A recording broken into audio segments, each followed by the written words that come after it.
वहीं कुछ देर बाद अनामिका अपने हाथों में ब्रेकफास्ट की प्लेट लेकर कमरे में अंदर आई तो देखा अंश सोफे पर बैठा हुआ लैपटॉप को अपनी गोद में रखे कुछ काम कर रहा था।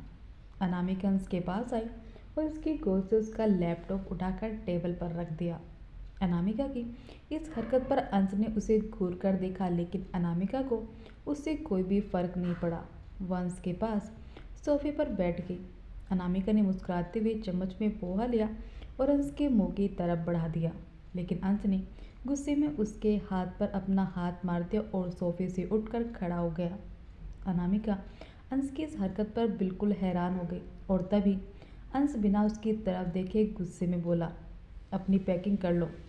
बोलकर अंश वहाँ से जाने लगा, तभी अनामिका ने उसका हाथ पकड़ लिया और उठकर खड़ी हो गई और अंश के सामने आकर उसकी आंखों में देखते हुए उससे पूछा, what happen to you Ansh? Why are you behaving so strangely? आज पहली बार था कि अंश अनामिका की आंखों में नहीं देख पा रहा था, इसलिए उसने अनामिका से अपना चेहरा फेर लिया और गुस्से में चिल्लाते हुए बोला, स्वीट हार्ट, मुझे कुछ नहीं हुआ है। अनामिका अंश के चेहरे की तरफ देखकर बोली, अंश, अगर ऐसी बात हो तो मुझसे नज़रें क्यों चुरा रहे हो, जो मुझे खुद से और हमारे बच्चों से दूर कर रहे हो? क्यों अंश? कहते हुए अनामिका की आंखों में आंसू आ गए। अनामिका के आंसू देखकर अंश का दिल पसीजने लगा, लेकिन अगले पल उसने खुद को मजबूत किया और उसी एक्सप्रेस के साथ अनामिका की आंखों में देखने लगा कि तभी डोर पर नॉक हुआ। नॉक की आवाज़ सुनकर अनामिका ने जल्दी से अपने आंसू पोंछ लिए और मुड़कर डोर की तरफ देखा तो वहाँ पर हर्षित खड़ा था। हर्षित रूम के अंदर आया और एक नज़र अंश को देखकर उसने अनामिका से पूछा, छुटकी, अभी तक तुम रेडी नहीं हुई? हमें कुछ ही मिनट बाद निकलना है। हर्षित की बात सुनकर अनामिका कंफ्यूज हो गई और उसने हर्षित से पूछा, कहाँ भाई? तभी हंस हर्षित की तरफ देखकर बिना एक्सप्रेशन के अनामिका से बोला, स्वीट हार्ट, अपनी फैमिली के पास तो जाकर रेडी हो जाओ। अनामिका गुस्से में हर्षित से बोली, सॉरी भाई, लेकिन मेरी फैमिली अब मेरे बच्चे और मेरा पति है, इसलिए सॉरी, लेकिन मैं आप लोगों के साथ नहीं जा सकती। हर्षित कुछ बोलने वाला ही हुआ, तभी अंश गुस्से में अनामिका को देखते हुए बोला, स्वीट हार्ट, तुम अपनी फैमिली के पास जा रही हो बस। अनामिका ने हर्षित की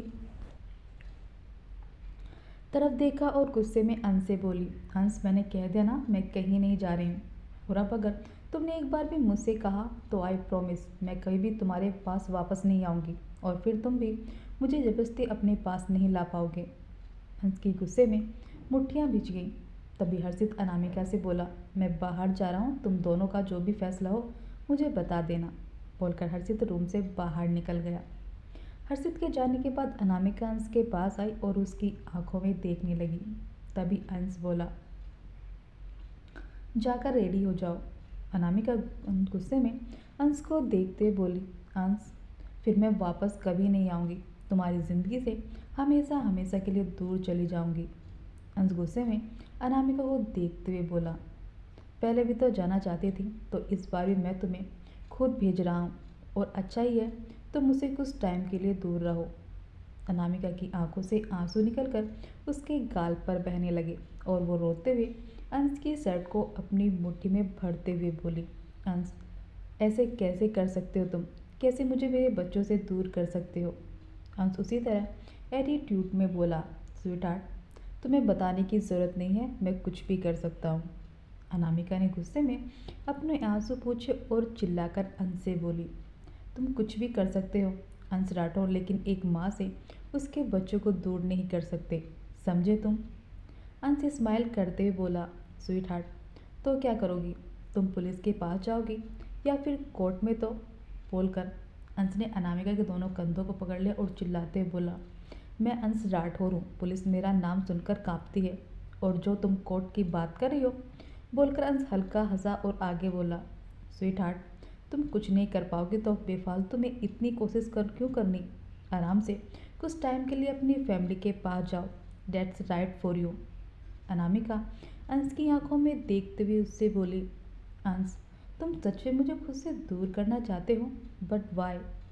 अंश अनामिका के कंधों को छोड़ते हुए बोला, sweetheart, it is not necessary to tell everything, that's why you get ready instant for arguing with me, बोलकर अंश बेड के पास आया और धीरे से अपने बच्चों को गोद में उठाकर रूम से बाहर चला गया।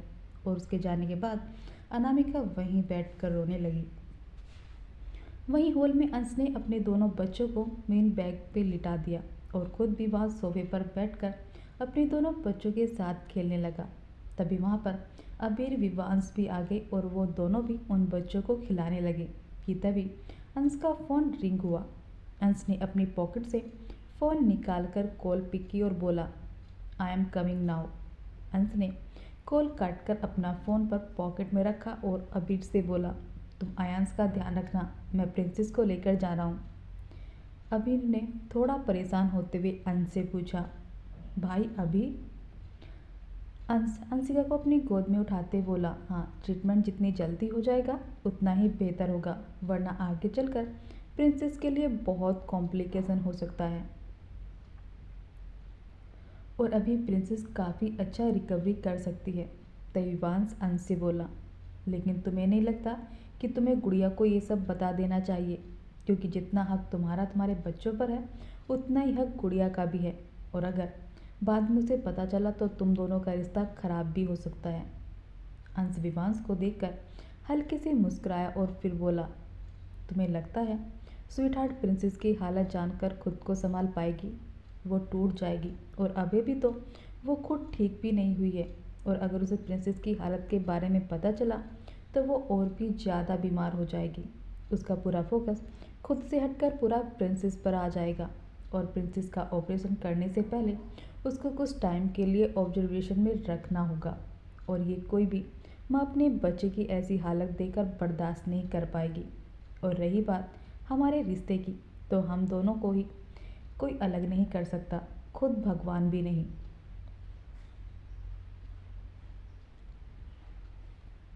इसलिए अनामिका का कुछ टाइम अपनी फैमिली के पास रहना ही बेटर होगा, ताकि वो पूरी तरह से ठीक हो जाए, और जैसे ही प्रिंसेस ठीक हो जाएगी मैं उसे बता दूंगा। विवांश अंशिका की तरफ देखकर अंश से बोला, लेकिन बोन मेरो ट्रांसप्लांट कोई, और मेरा मतलब मेडिसिन इतनी छोटी सी बच्ची का ऑपरेशन, इस प्रोसेस का को तो बड़े बड़े लोग भी नहीं कर पाते, वो ये छोटी सी बच्ची कैसे करेगी, कितना दर्द होगा उसे। ये सब बोलते हुए विवांश की आंखों में नमी आ गई। वहीं अबीर भी काफ़ी इमोशनल हो गया। तभी अंश अंशिका के मासूम से चेहरे को देखते हुए बोला, जानता हूँ मेरी प्रिंसेस को बहुत दर्द होगा, लेकिन ये ट्रीटमेंट करना पड़ेगा ताकि मेरी प्रिंसेस बिल्कुल ठीक हो जाए, बोलकर अंश ने धीरे से अंशिका के माथे को चूम लिया और उसे लेकर वहाँ से जाने लगा। अबीर और विवांश अभी अंश को जाते हुए देख रहे थे। तभी वहाँ पर अनामिका और बाकी सभी लोग भी आ गए।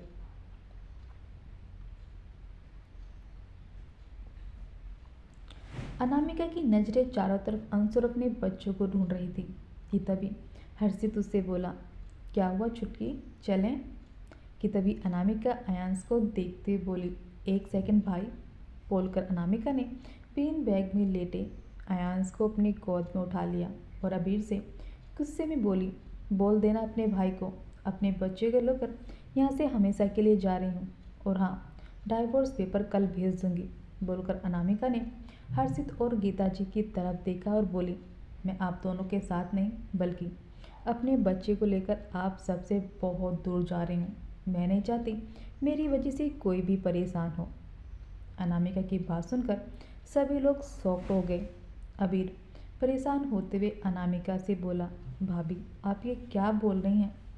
हर्षित भी परेशान होते हुए अनामिका से बोला, हाँ छुटकी, तो ये क्या बोल रही है? तुझे कहीं भी जाने की ज़रूरत नहीं है, हम सब हैं ना तेरे साथ। अनामिका ने सबकी तरफ देखा और गुस्से में बोली, जिसे होना चाहिए वो तो नहीं है, वो तो मुझे खुद से दूर करना चाहता है, तो मैं तो उसी की बात मानकर सबसे दूर जा रही हूँ, और हाँ, आप सब में से कोई भी मेरे पीछे नहीं आएगा, बोलकर अनामिका आयास को लेकर वहाँ से चली गई। वहीं एक पिलर के पास खड़ी औरत किसी को फ़ोन पर बोल रही थी, वो कुछ ही सेकंड बाद अपने बच्चे को लेकर यहाँ से निकलने वाली है, तुम्हें पता है ना तुम्हें क्या करना है? दूसरी तरफ से आवाज़ आई, यस मॉम। उस औरत ने मुस्कुराते हुए फ़ोन कट कर दिया और सामने की तरफ देखने लगी। वहीं हॉस्पिटल में अंशिक फूड के बाहर बेबसी से अपने दोनों हाथों की मुट्ठियां पीछे खड़ा था कि तभी उसके कानों में अंशिका के रोने की आवाज़ पड़ी, जिसे सुनकर अंश को ऐसा लगा जैसे किसी ने उसका दिल निकाल कर कसकर अपनी मुट्ठी में भरकर दबा दिया हो। कि तभी उसके पीछे से एक आवाज़ आई, अंश। आवाज़ सुनकर अंश पीछे पलटा तो उसके सामने एक हैंडसम सा आदमी लगभग उसी की उम्र का एक 10 साल के बच्चे के साथ खड़ा था। अंश उस आदमी को देखकर याद करने की कोशिश करने लगा और फिर अचानक से ही उस आदमी से बोल पड़ा, नील। वो आदमी जिसका नाम नील ही था, उसके होठों पर मुस्कुराहट आ गई और वो अंश के कंधे पर हाथ रखकर मुस्कुराते हुए बोला, थैंक गॉड तूने मुझे पहचान तो लिया। मुझे तो लगा तो मुझे पहचानेगा ही नहीं। वैसे हॉस्पिटल में क्या कर रहा है? अंश ने एक नज़र उस छोटे से बच्चे को देखा और फिर नील से कुछ बोलने ही वाला हुआ कि तभी डॉक्टर बाहर आ गए और अंश से बोले, मिस्टर राठौर, हम आज से ही आपकी बच्ची को ऑब्जर्वेशन में रखेंगे और उसके बाद उसका ऑपरेशन, क्योंकि जितनी जल्दी ट्रीटमेंट होगा उतनी जल्दी आपकी बच्ची ठीक हो जाएगी। अंश ने धीरे से अपना सर हाँ में हिला दिया तो डॉक्टर वहाँ से चले गए। तो नील ने उससे पूछा, क्या हुआ अंश? तेरे बच्चे तो बिल्कुल ठीक थे और भाभी जी बिल्कुल ठीक थी, फिर अचानक से क्या हुआ? अंश ने गहरी सांस ली और नील से बोला, प्रिंसेस को हेमोलिटिक एनीमिया है और उसी का ट्रीटमेंट चल रहा है। वैसे तुम यहाँ क्या कर रहे हो? नील हल्का मुस्कुराकर अपने बेटे रोहन की तरफ देखते हुए बोला, कुछ नहीं, रोहन का चेकअप करवाने आया था। वैसे फिक्र मत कर, तेरी बच्ची बहुत जल्दी ठीक हो जाएगी। नील की तसल्ली सुनकर अंश के होठों पर फीकी सी मुस्कुराहट आ गई कि तभी उसका फ़ोन रिंग हुआ। अंश ने नील को एक्सक्यूज़ बोला और वहाँ से साइड में चला गया। रोहन ने नील को देखा और बड़ी मासूमियत से अपने पापा से बोला, डैड, मुझे अंश अंकल की छोटी सी बेबी को देखना है। नील मुस्कुराते हुए अपने बेटे को मना करते हुए बोला, नहीं बेटा। लेकिन रोहन ने नील से अपना हाथ छुड़ा लिया और धीरे से वार्ड के अंदर चला गया और वार्ड के अंदर जाकर देखा तो छोटी सी अंशिका बेड पर लेटी हुई सो रही थी। ये देखकर उस छोटे से रोहन के होठों पर हल्की सी मुस्कुराहट आ गई और वो गौर से अंशिका के चेहरे को देखने लगा और फिर अचानक से वो उसके पास आया और प्यार से उसके चेहरे को छूने लगा। वहीं अंश फ़ोन पर चिल्लाते हुए बोला, व्हाट? तुम सभी ने रोका क्यों नहीं? दूसरी तरफ से अबीर की घबराई हुई आवाज़ आई, नहीं भाई, हमने भाभी को बहुत रोकने की कोशिश की, लेकिन वो बहुत ज़्यादा गुस्से में थी और उन्होंने तो यहाँ तक कह दिया कि अब वो आपसे कोई रिश्ता नहीं रखना चाहती और आप भी उनके पीछे ना जाए। और वो अकेले ही अयांश को लेकर ही वहाँ से चली गई। अंश गुस्से में अपनी गर्दन पर हाथ फेरते हुए बोला, अभी के अभी बॉडी गार्ड को अनामिका के पीछे भेजो। मैं उसे या अपने बच्चों को लेकर कोई रिस्क नहीं ले सकता। और हाँ, तुम में से कोई भी उसके पीछे मत जाना। अभी वो बहुत गुस्से में है, उसे अभी जो करना है उसे करने दो। बोलकर अंश ने फ़ोन कट करके किसी और को कॉल करके कुछ बोला और फ़ोन कट कर दिया। वहीं एक अंधेरे कमरे में एक आदमी अनामिका की फ़ोटो पर रेड पेन से क्रॉस बनाते हुए बोला, अंश राठौर, अब तुम्हारी स्वीटहार्ट और तुम्हारे बेटे को मुझसे कोई नहीं बचा सकता। बोलकर वो आदमी ज़ोर ज़ोर से हंसने लगा। उस आदमी ने अपना फ़ोन निकालकर एक नंबर डायल किया और शैतानियत से मुस्कुराते हुए बोला, अंश राठौर, हर बार तो अपनी बीवी को बचा लिया तुमने, लेकिन इस बार इस मौत के मुंह से अपनी बीवी और बच्चों को कैसे बचाओगे? दूसरी तरफ से अंश की गुस्से से भरी आवाज़ आई, आखिर ऐसा कौन पैदा हो गया जो अंश राठौर को धमकी देने की हिम्मत कर रहा है? वैसे तू जो कोई भी है, मैं तेरी धमकी से नहीं डरता। बोलकर अंश ने जैसे ही फ़ोन काटने चला तभी दूसरी तरफ से उस शख्स की आवाज़ आई, गुड, मैं भी नहीं चाहता कि अंश राठौर मेरी धमकी से डरे, लेकिन इतना ज़रूर बताना चाहता हूँ, आधे घंटे के अंदर तुमने अपनी बीवी बच्चों के पास नहीं पहुँचे तो हमेशा के लिए अपने बीवी बच्चों को खो दोगे। बोलकर उस शख्स ने कॉल डिस्कनेक्ट कर दी। अंश अभी भी फ़ोन को कान पर लगाए हुए चिल्ला रहा था, लेकिन दूसरी तरफ से कोई भी आवाज़ नहीं आ रही थी और कुछ सेकंड बाद ही अंश के फ़ोन पर एक मैसेज की बीप सुनाई दी। अंश ने तुरंत अपना व्हाट्सएप खोलकर देखा तो उसी अनजान नंबर से एक वीडियो भेजी गई थी। अंश ने तुरंत उस वीडियो पर क्लिक किया तो उसकी आंखें हैरानी से बड़ी हो गईं। अनामिका की गाड़ी धीरे धीरे मुंबई के बाहर वाले रास्ते से होकर खाई की तरफ जा रही थी। वहीं पीछे वाली सीट पर अनामिका अंश को अपनी गोद में लेकर बैठी थी और उसकी दोनों आंखें बंद थी और उसका सर पीछे वाली सीट पर टिका हुआ था। अंश ने गुस्से में तुरंत आरव को कॉल लगाई। आरव, जो कि अंश का एक भरोसेमंद आदमी था, अंश के तुरंत कॉल करते ही दूसरी तरफ से कॉल पिक हो गई। अंश ऑन कॉल बोला, मुझे अभी के भी अनामिका की लोकेशन बताओ। बोलकर अंश ने कॉल डिस्कनेक्ट कर दी और अबीर को कॉल किया और उससे कुछ बोला और तुरंत डॉक्टर को बोलकर अपनी गाड़ी लेकर बड़ी जल्दी से हॉस्पिटल से निकल गया। वहीं अबीर जल्दी में अपनी गाड़ी की चाबी रूम से नीचे लेकर आया और बाहर भाग कर जाने लगा। तभी उसके पीछे से विवांश की आवाज़ आई। विवांश ने अबीर के पास आकर उससे पूछा, हॉस्पिटल जा रहे हो?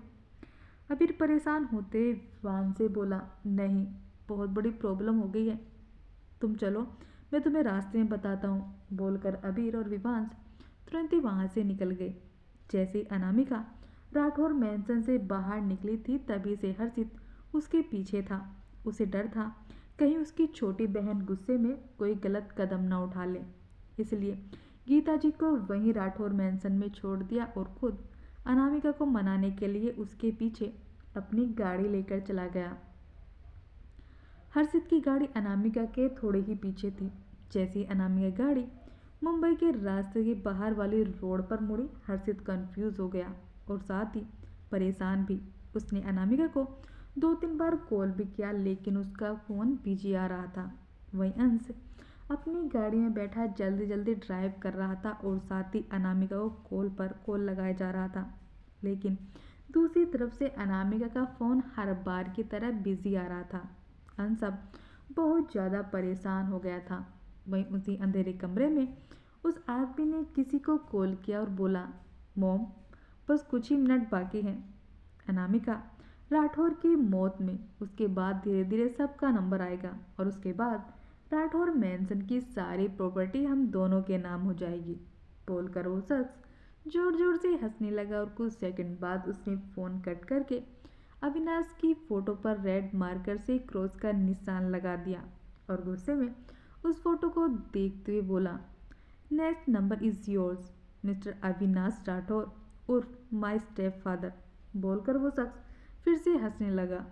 उसकी हंसी उस पूरे अंधेरे कमरे में गूंज रही थी। वहीं अंश सामने देखते हुए ड्राइविंग कर रहा था और बार बार अनामिका को कॉल करने की कोशिश कर रहा था, लेकिन अनामिका का फ़ोन एक बार भी नहीं उठ रहा था।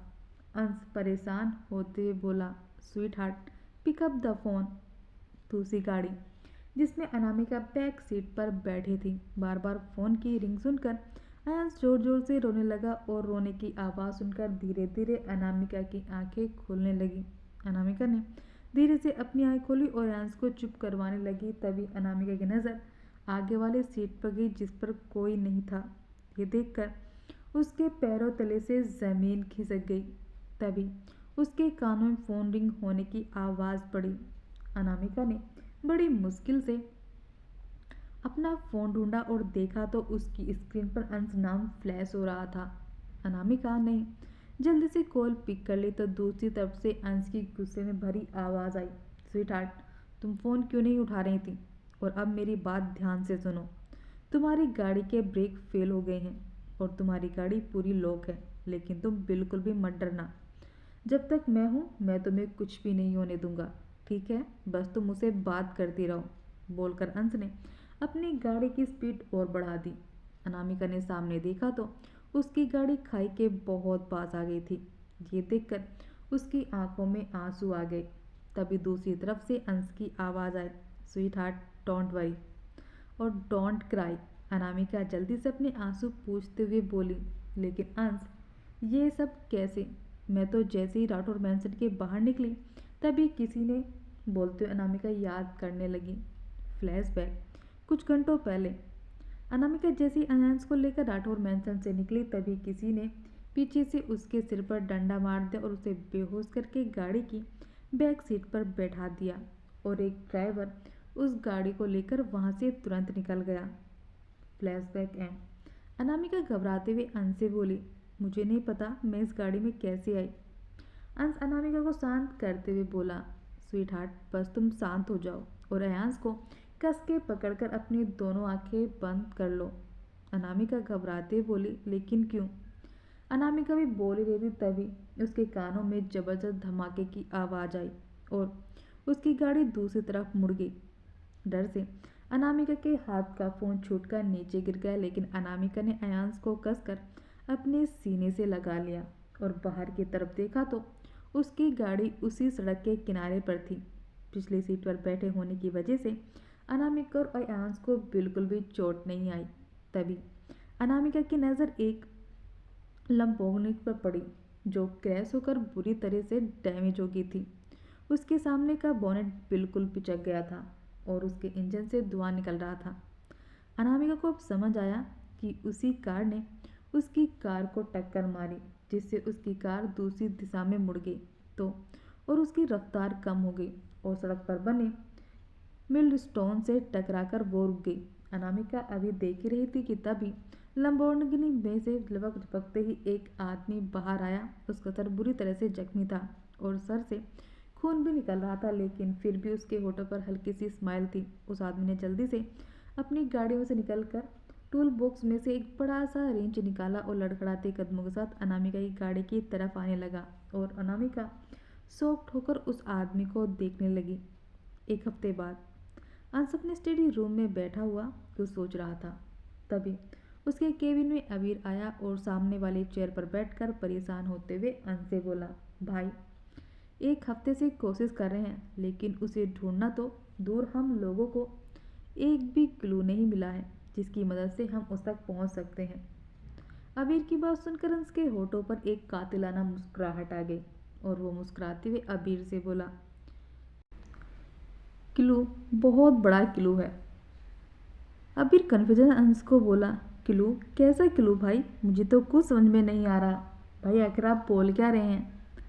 अंश पेपर वेट को टेबल पर घुमाते हुए बोला, अनामिका को मारने की कोशिश कब की गई थी जब मैं वहाँ मौजूद नहीं था, और उसके बाद मिस्टर राठौर पर जानलेवा अटैक होना और उसके कुछ दिनों बाद ही उनका पैरालाइज हो जाना, यानी कि किसी ने अनामिका के साथ साथ उन्हें भी मारने की कोशिश की थी, लेकिन वो अपनी कोशिश में असफल रहा, इसलिए उसने अपना बदला लेने के लिए उन्हें पैरालाइज कर दिया और ये काम कोई बाहर का आदमी बिल्कुल भी नहीं कर सकता।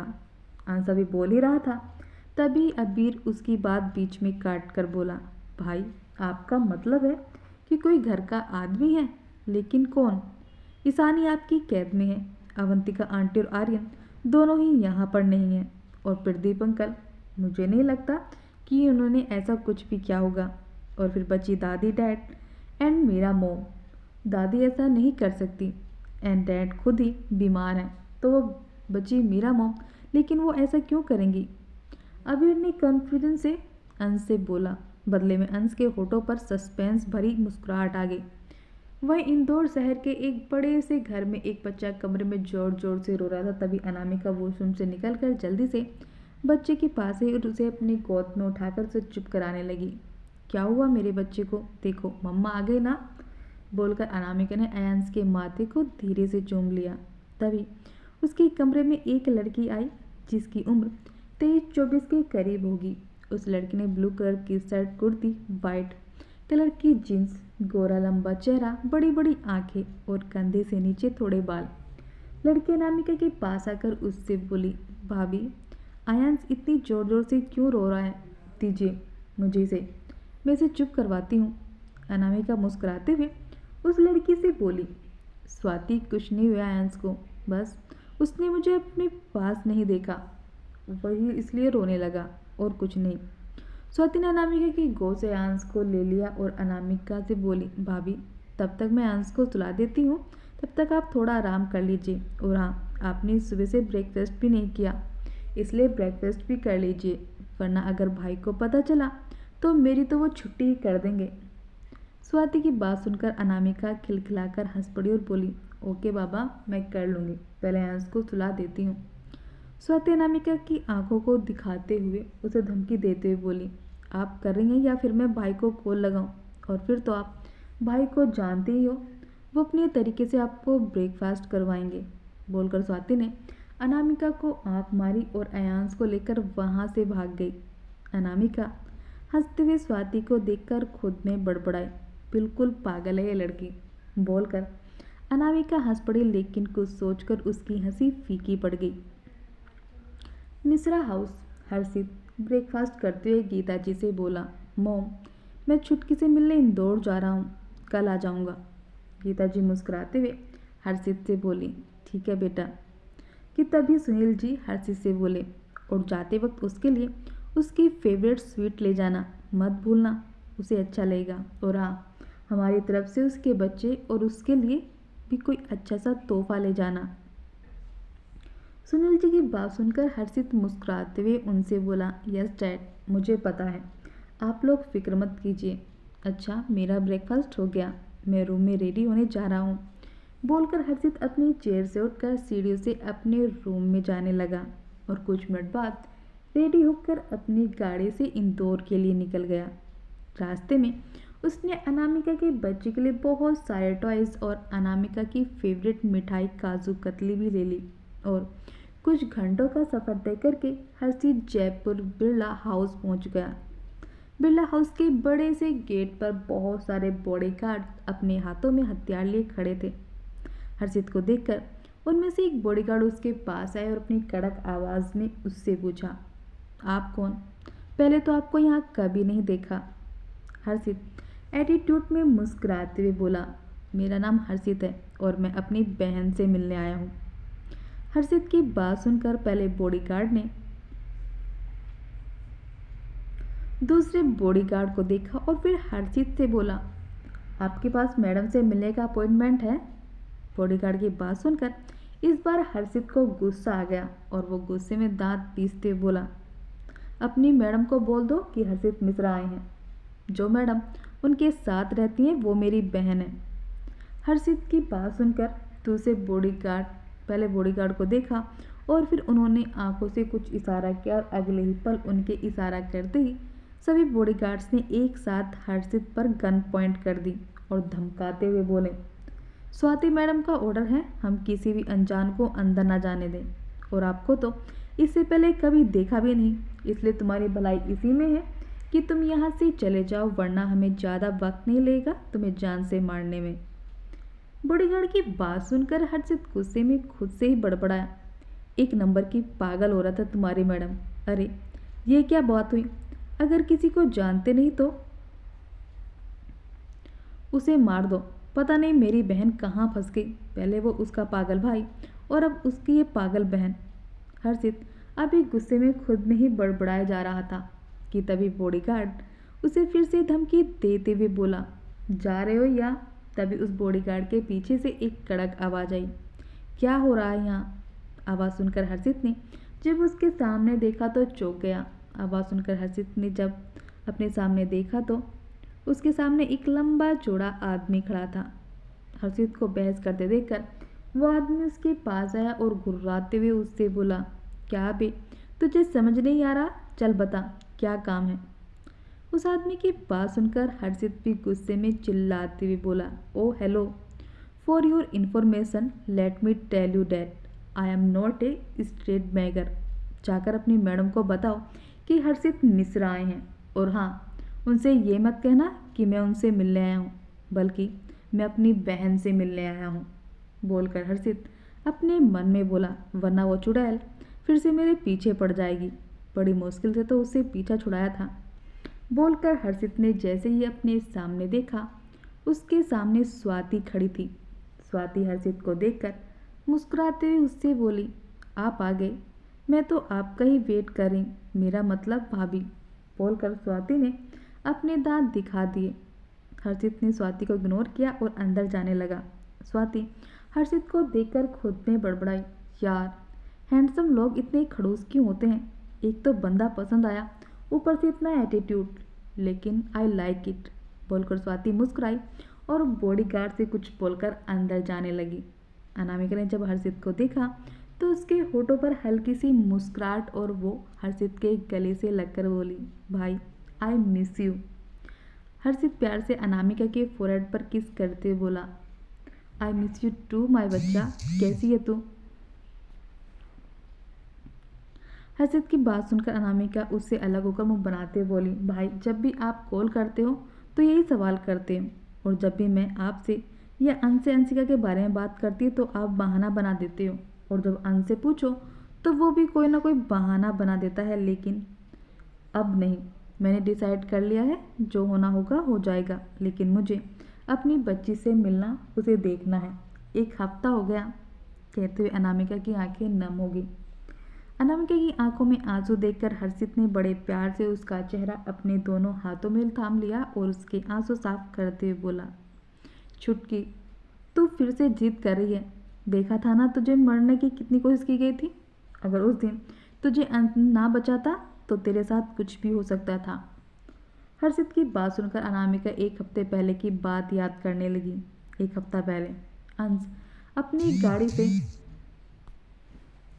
रिंच निकालकर अनामिका के पास आया और एक ही बार में पूरी गाड़ी का शीशा तोड़ दिया और अनामिका को सेफली गाड़ी से बाहर निकाल लिया। पूरी तरह घायल होने के बाद भी अंश के होठों पर मुस्कुराहट थी।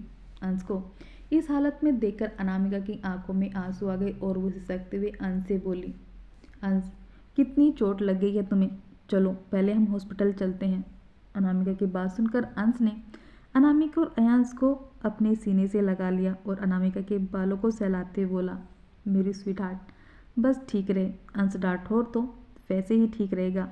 अनामिका अंश के सीने में अपना सर छुपाते हुए बोली, अंश आई एम सॉरी, मैंने गुस्से में तुम्हें कितना कुछ बोल दिया, लेकिन हर बार की तरह इस बार भी तुमने अपनी जान पर खेलकर मेरी जान बचा ली। अंश मुस्कुराते हुए अनामिका से बोला, अंश राठौर की जान उसकी स्वीटहार्ट है, समझी, इसलिए अपने आंसू को साफ करो। देखो सब कुछ ठीक है, मैं भी ठीक हूँ और तुम और हमारा बच्चा भी ठीक है। तभी कुछ सेकंड बाद ही वहाँ हर्षित आ गया और घबराते हुए अनामिका से बोला, छुटकी तुम ठीक हो ना? अनामिका ने धीरे से अपना सर हाँ में हिला दिया। तभी अंश अनामिका को खुद से अलग करके अनामिका के फोरहेड पर किस करते बोला, स्वीटहार्ट मैं बिल्कुल ठीक हूँ, लेकिन अब तुम्हें मुझसे एक प्रॉमिस करना होगा। तुमने एक गलती की थी, वो आइंदा नहीं करोगी। अनामिका रोते हुए अंश से शिकायत करते बोली, और तुम भी कौन सा भूत चढ़ गया तुम पर, तुम मुझे अलग करने का, और अब खुद ही मुझे बचाने भी आ गए और मेरे चक्कर में इतनी चोट भी खा ली। क्यों? अभी कुछ घंटों पहले तक तो तुम मुझे खुद से अलग कर रहे थे और अब मुझे बचाने के लिए अपनी जान की को बिल्कुल दाव पर लगा दिया। आखिर क्यों अंश? तभी अयांश भी जोर जोर से रोने लगा और अपने आंसू से भरी आंखों से अंश को देखने लगा। ये देखकर अंश ने अयांश को अपनी गोद में ले लिया और अनामिका से बोला, स्वीटहार्ट तुम्हारी शिकायत है वो बहुत जल्द दूर करूँगा, लेकिन अभी तुम्हें और अयांश को मुझसे दूर जाना ही होगा। बोलकर अंश ने हर्षित को देखा और बोला, तुम अनामिका को लेकर अभी के अभी इंदौर बिरला हाउस में जाओगे, सब कुछ सेट है, बस तुम्हें अनामिका और अयांश को वहाँ छोड़ना है।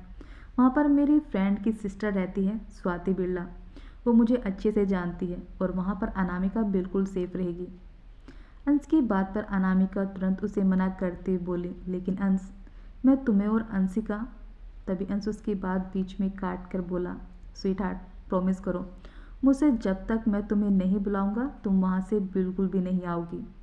अनामिका मजबूरी में अंश से बोली, ओके प्रॉमिस करती हूँ, लेकिन तुम्हें भी मुझे एक प्रॉमिस करना होगा। तुम मुझे रोज़ वीडियो कॉल करोगे और अंशिका का हाल भी बताओगे। अंश मुस्कुराते हुए बोला, प्रॉमिस, रोज़ मैं तुम्हें वीडियो कॉल करूँगा, ओके। अब तुम और हर्षित यहाँ से जल्दी से निकल जाओ। अंश की बात सुनकर हर्षित हैरानी से उससे बोला, लेकिन तुम कैसे जाओगे? तुम्हारी इतनी चोट भी लगी है, गाड़ी ड्राइव कैसे करोगे तुम? अंश एटीट्यूड में मुस्कुराते हुए बोला, अंश राठौर के लिए ये मामूली चोट है। बोलकर अंश ने अनामिका की तरफ देखकर उसे ऑर्डर देते हुए बोला, स्वीटहार्ट कोई भी लापरवाही नहीं चलेगी। मैं वहाँ पर तुम्हारे साथ नहीं रहूँगा, लेकिन इसका मतलब ये नहीं कि तुम लापरवाही करो। मेरी नज़रें 24 घंटे तुम पर ही रहेंगी। बोलकर अंश ने अयांश के माथे को चूम लिया और अपना सर ऊपर करके अनामिका के गाल पर किस कर ली उसकी इस हरकत पर अनामिका का चेहरा शर्म से लाल हो गया और वहीं हर्षित थोड़ा शर्मिंदा हो गया और अनामिका से बोला, चले चुटकी। बोलकर हर्षित आगे जाने लगा। अनामिका अभी भी अंश को देख रही थी। अंश ने उसे जाने का इशारा किया।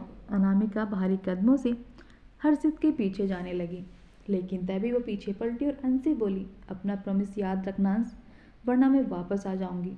बोलकर अनामिका हर्षित की तरफ मुड़ी और उसके पीछे पीछे जाकर गाड़ी में बैठ गई और हर्षित ने गाड़ी स्टार्ट करके वहां से निकल गया। अंश गाड़ी को जाते हुए देखकर गुस्से में बोला, जिसने मेरी स्वीटहार्ट को मारने की कोशिश की है उसका मेरे हाथों आखिरी वक्त आ गया है। Flashback and. ये सब याद आते ही अनामिका की आंखों में नमी आ गई और वो हर्षित से बोली, भाई मुझे सब कुछ याद है, कुछ भी भूली नहीं हूँ और ना ही कभी भूल पाऊंगी। अनामिका हर्षित अभी बात ही कर रहे थे कि तभी स्वाति हॉल में आई हर्षित को डांटते हुए बोली, तुम्हारी इतनी हिम्मत कि तुम मेरी भाभी को रुलाओ। बोलकर स्वाति ने अनामिका की तरफ देखा और उसके आंसू साफ करते हुए बोली, भाभी प्लीज़ रोइए मत, देखना बहुत जल्द सब कुछ ठीक हो जाएगा और आपके दोनों बच्चे और भाई फिर से आपके साथ होंगे, बस थोड़ा वेट करिए। और हाँ, ब्रेकफास्ट करके भाई को कॉल कर लेना, उनकी कॉल आ रही थी। अनामिका ने धीरे से अपना सर हिलाया और हर्षित से बोली, भाई आप बैठिए, मैं आपके लिए कॉफ़ी बना कर लाती हूँ।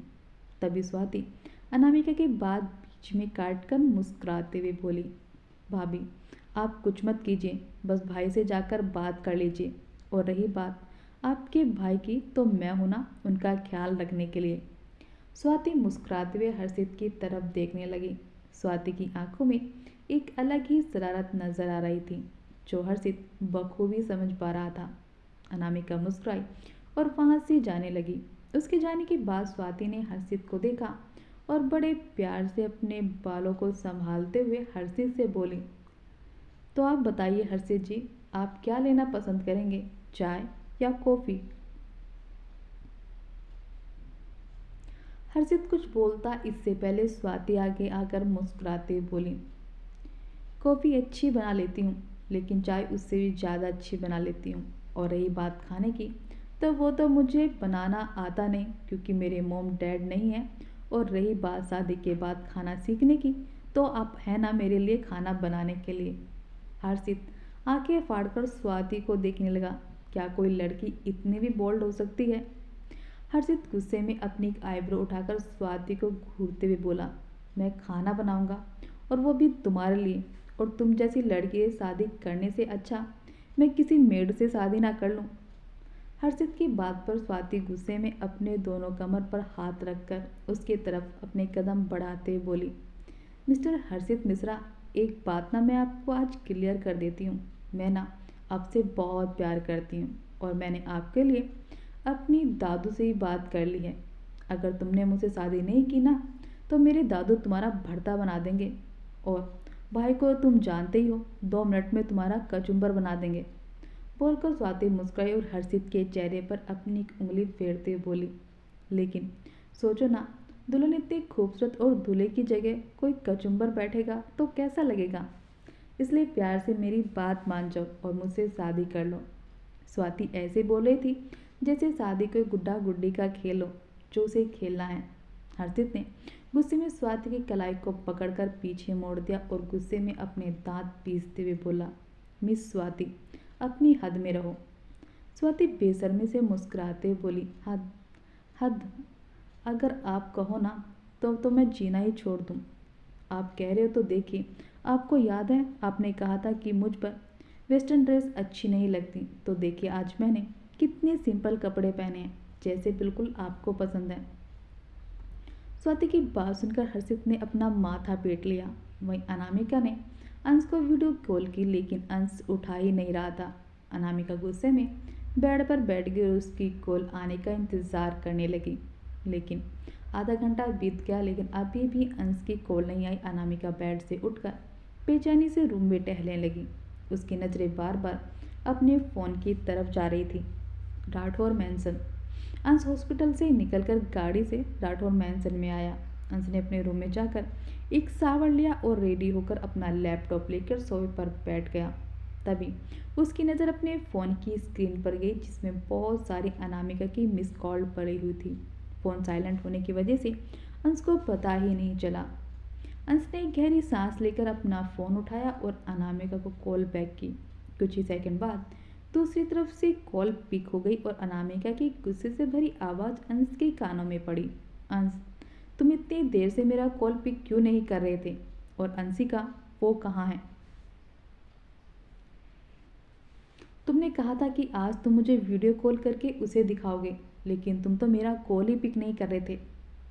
अनामिका गुस्से में ना जाने कितने मिनट अंश को सुनाती रही और अंश मुस्कुराते हुए उसकी डांट को सुनता रहा और फिर अनामिका को चुप कराते हुए बोला, sweetheart, take a breath. Anamika गुस्से में जिद करते हुए उससे बोली, नहीं अंश, बहुत कर ली तुमने बहानेबाजी, अब मुझे मेरी बच्ची को देखना है।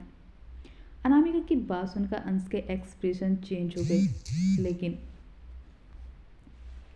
उसके दिमाग में एक आइडिया आया और वो मुस्कुराते बोला, स्वीट हार्ट, देख लेना मेरे प्रिंसेस को, लेकिन 1 महीने बाद, क्योंकि अंशिका अंश राठौर की प्रिंसेस है, तो उसे देखना या उससे मिलने के लिए लोगों को मुझे पे करना पड़ेगा और प्रिंसेस से 1 सेकंड मिलने की कीमत 5 करोड़ है। तो स्वीट हार्ट, जब तुम्हारे पास रुपये हो जाएं तो मुझे कॉल कर लेना, मैं दिखा दूंगा अपने प्रिंसेस को। लेकिन अभी मेरी प्रिंसेस अपने पापा के पास सो रही है। लेकिन आज अनामिका अंश के किसी बहाने में नहीं आने वाली थी। आज उसने सोच लिया था कि आज वो अपनी बच्ची को देख कर ही रहेगी। अनामिका अपनी आईब्रो सिकोड़ते हुए अंश से बोली, अगर ऐसा है तो अंश, तो तुम्हें रुपए मुझे देने चाहिए।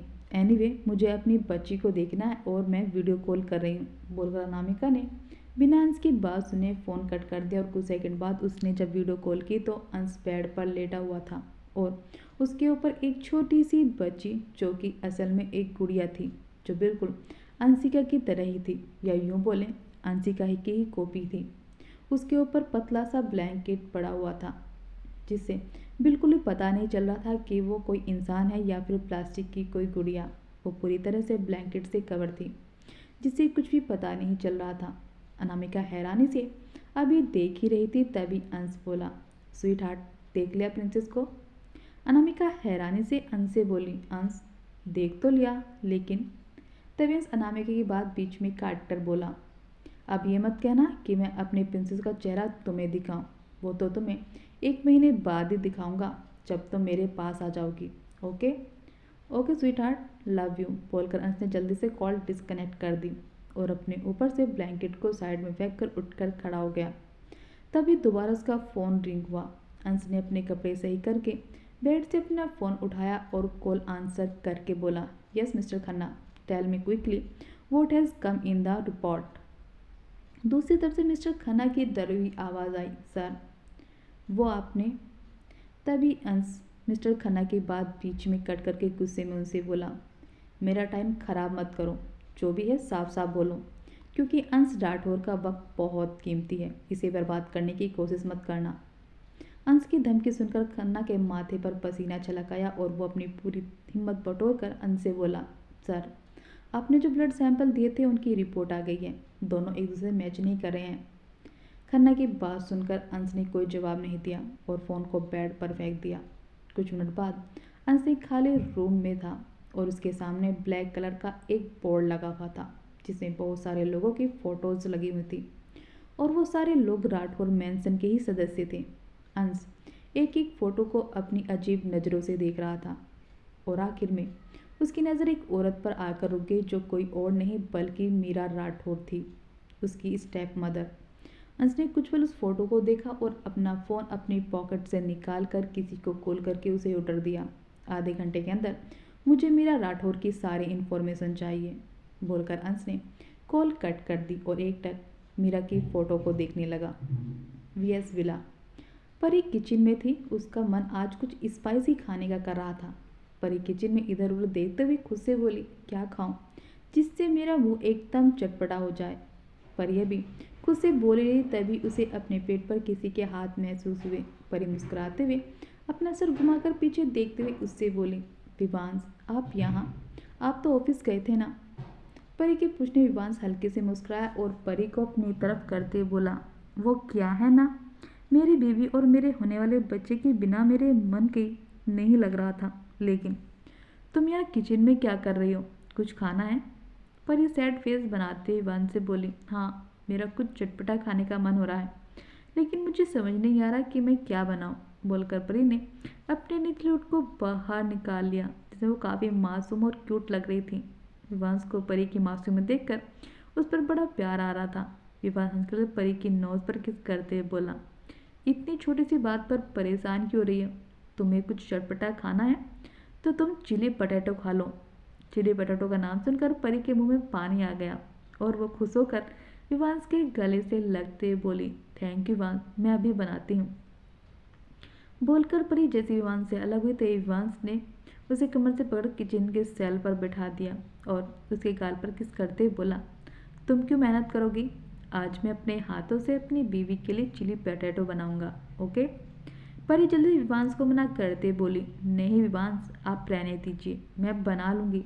बोलकर परी ने अपने मन में सोचा, आपका बनाया चिली पटेटो खाकर मुझे अपने मुंह का टेस्ट खराब नहीं करना।